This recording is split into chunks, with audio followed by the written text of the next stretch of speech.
তো হ্যালো বন্ধুরা, আবার একটা নতুন ভিডিও নিয়ে আমি আপনার সামনে চলে এসেছি। আজকের যে ভিডিওটা হতে চলেছে খুবই ইম্পর্টেন্ট একটা গুরুত্বপূর্ণ ভিডিও। ষাঁড় আকাশের দিকে তাকায় না কেন, সেই কারণে একটা ভিডিও রিয়াকশন ভিডিও দিতে চলেছি। এই ভিডিওটা ইসলামিক ভিডিও। তো এই ভিডিওটা নেওয়া হয়েছে আলোর পথ চ্যানেল থেকে।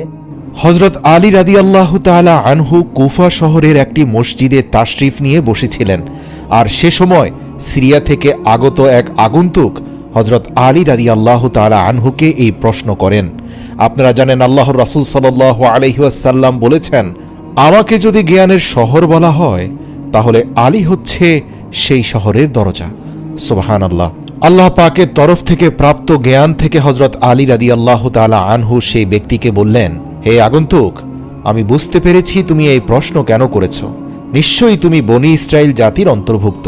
এ কথা শুনে আগন্তুক ব্যক্তি আশ্চর্য হয়ে গেল এবং হযরত আলীকে বলল, হে আমিরুল মুমিনিন, আপনি কি করে বুঝতে পারলেন আমি বনী ইসরাইল জাতির অন্তর্ভুক্ত? তখন হযরত আলী বললেন, কেননা কোরবানির ষাঁড় যে কখনোই আকাশের দিকে চোখ তুলে তাকায় না, এই বিষয়টা শুধুমাত্র বনী ইসরাইল জাতির মানুষই ভালো জানে, কেননা তাদের একটি পাপের কারণে আল্লাহর এই অবলা সৃষ্টি আকাশের দিকে চোখ তুলে তাকাতে লজ্জা পায়। যদিও ষাঁড় চাইলে আকাশের দিকে চোখ উঠিয়ে তাকাতে পারে, কিন্তু বনী ইসরাইল জাতির সেই পাপ কর্ম করার পর থেকে তারা কখনোই আকাশের দিকে চোখ তুলে তাকায় না।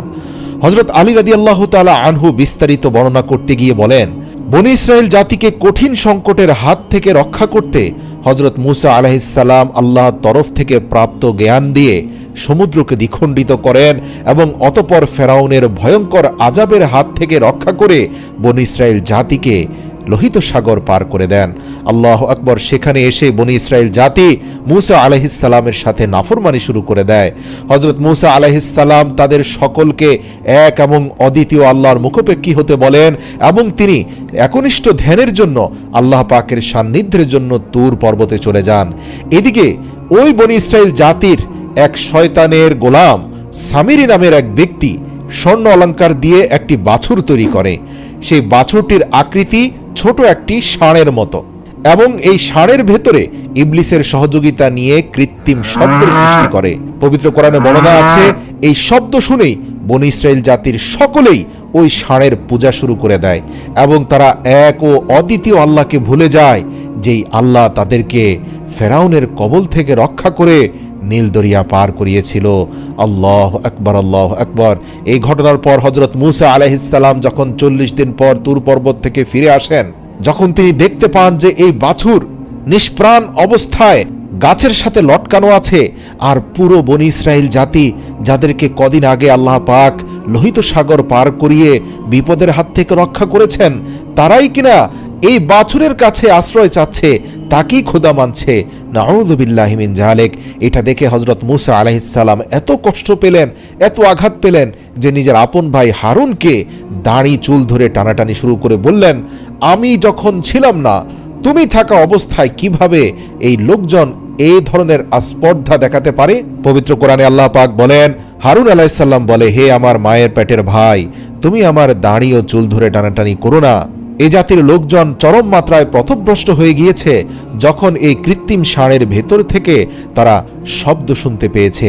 তাদের অন্তর এতটাই কলুষিত হয়ে গিয়েছে, তারা বারবার বলছিল, আমরা আমাদের সৃষ্টিকর্তাকে চর্মচক্ষুতে দেখতে পাচ্ছি, হ্যাঁ এটাই আমাদের খোদা।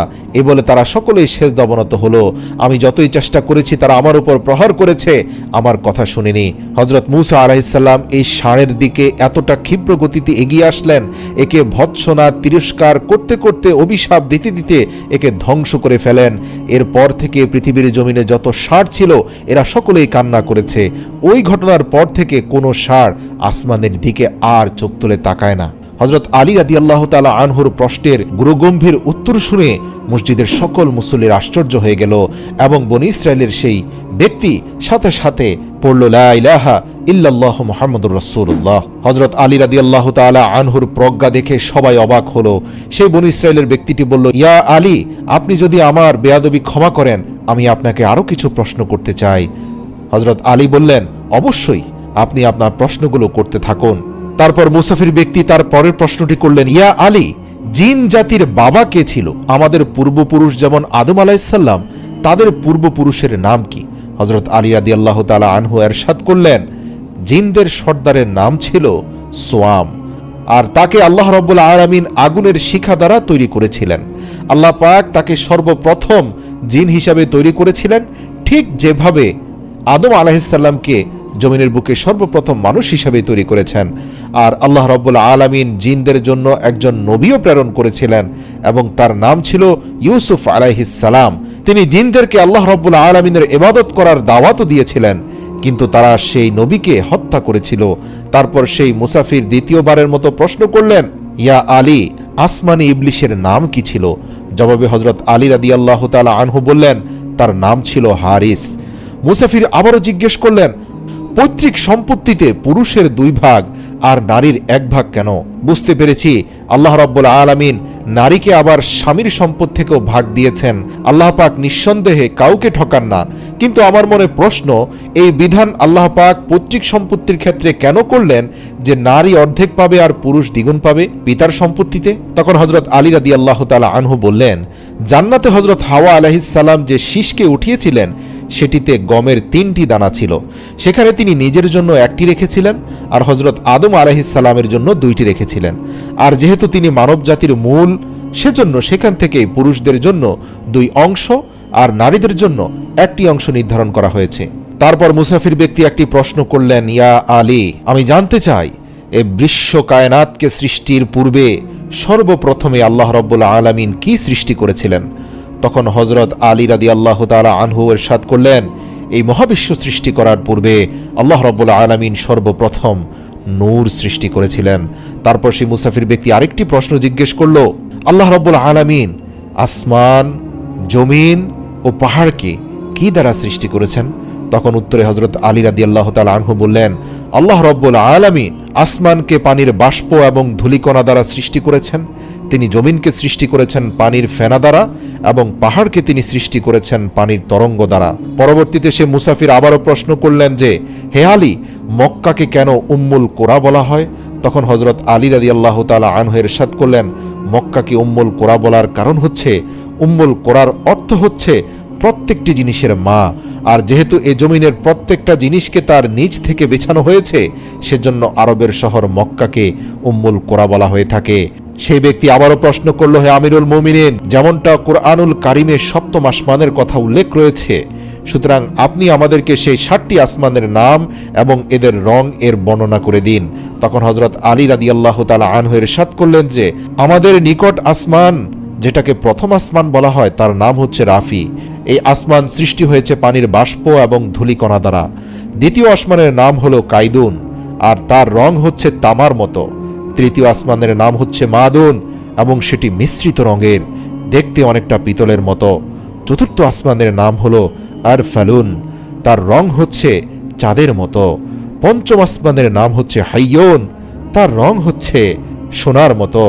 ষষ্ঠ আসমানের নাম হচ্ছে উরুস, তার রং হচ্ছে সবুজ ইয়াকুতের মতো। সপ্তম আসমানের নাম হচ্ছে উজমা, আর সেটি দেখতে সাদা মতির মতো।